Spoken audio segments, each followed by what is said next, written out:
Hi, Nick Losole here. Today we're going to do in-home leg exercises that don't require any weights.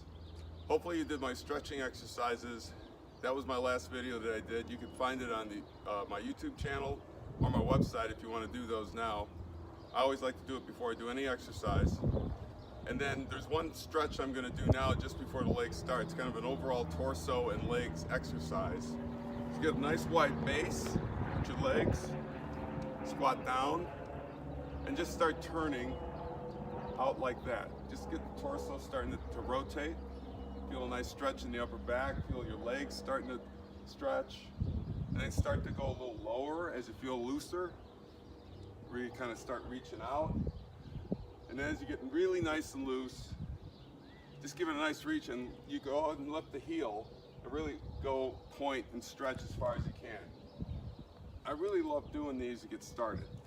Really gets the blood flow going and you're ready to go. We're going to start out with a single leg balance. Like I said, I don't do any weightlifting with my legs, lower legs.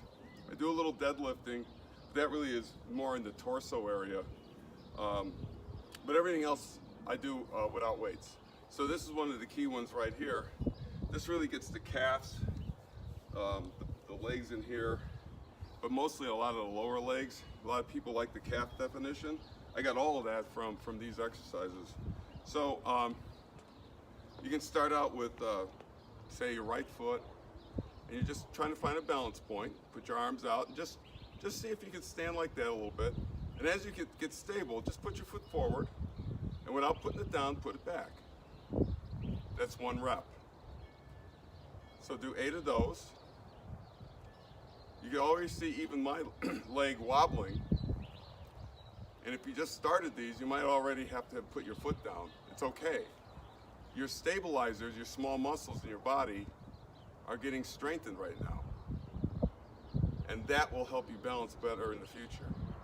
So you do 8 of those and do them on each side. So you go to your left, do one of those, back and forth a couple times until 8. Do 3 sets of those 8. Believe me, your calves and lower legs will be burning by that time. They are for me.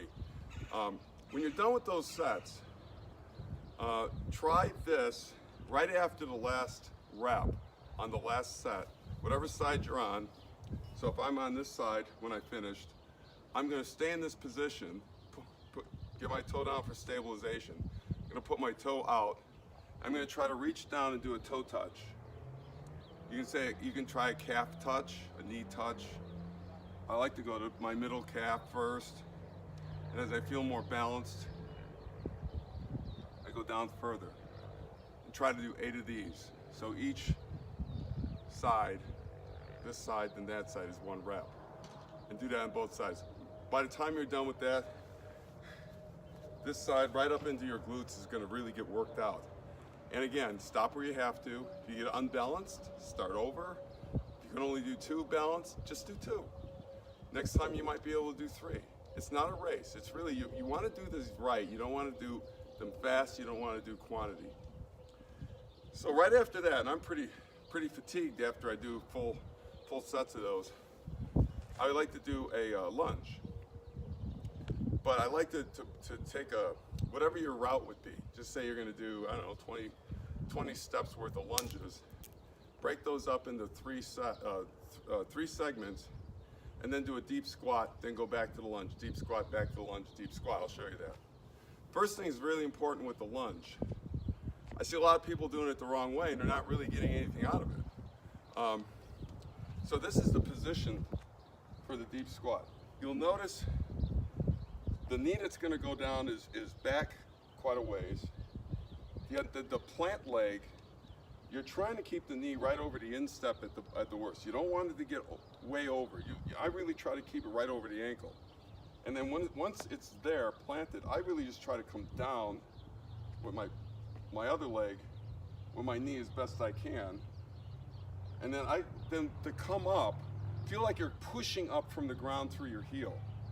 It's not a forward. I see a lot of people doing lunges like this. They're not getting anything out of it. The lunge comes right up through the back of your legs and your glutes. So if you really want to work this part of your body, you have to do the lunge right, otherwise it's not worth doing. So again, get into this position. You start out standing up, take a nice step.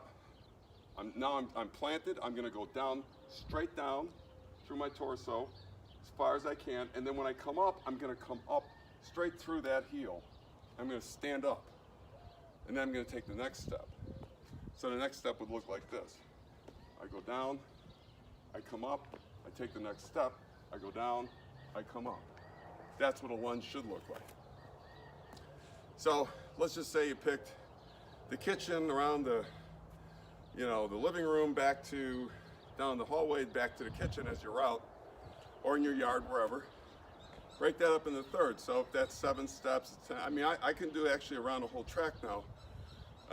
When I started out, 19 step lunges were like very hard for me. So it's all about doing it right, not doing it in high quantity or fast. If you do it right, you'll be able to build up to a lot of lunges, and you'll get that definition you're looking for in your legs. So here's what a deep squat looks like. So stop and do 15 deep squats after your first set of lunges, and just kind of feel like you got a nice wide base, and you're going to sit down without your torso coming over your knees, and I'll show you that in a second from the side. So I'm sitting down. A deep squat means my butt is going back and down in back of me, and I'm really feeling it right in here. That's where I'm feeling it. If you come up like this, you're going to feel it more in the front of your legs. You're not going to get anything out of the glutes and the thighs that way. So if I look from the side, this is what it looks like.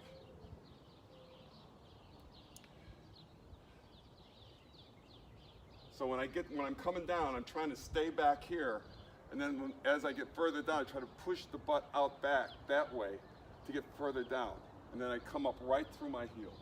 So do 15 of those. Now, another tip you can have is,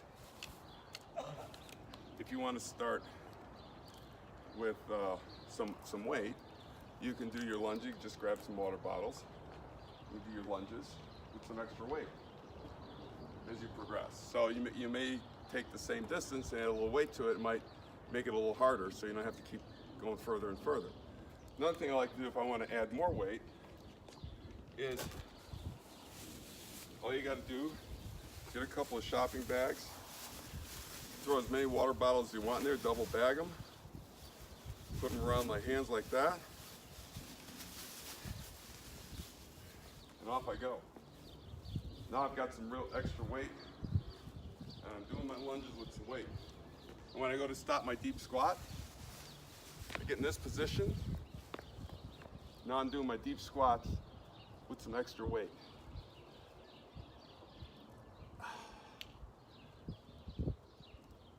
So there's a lot of clever ways you can do things around the house.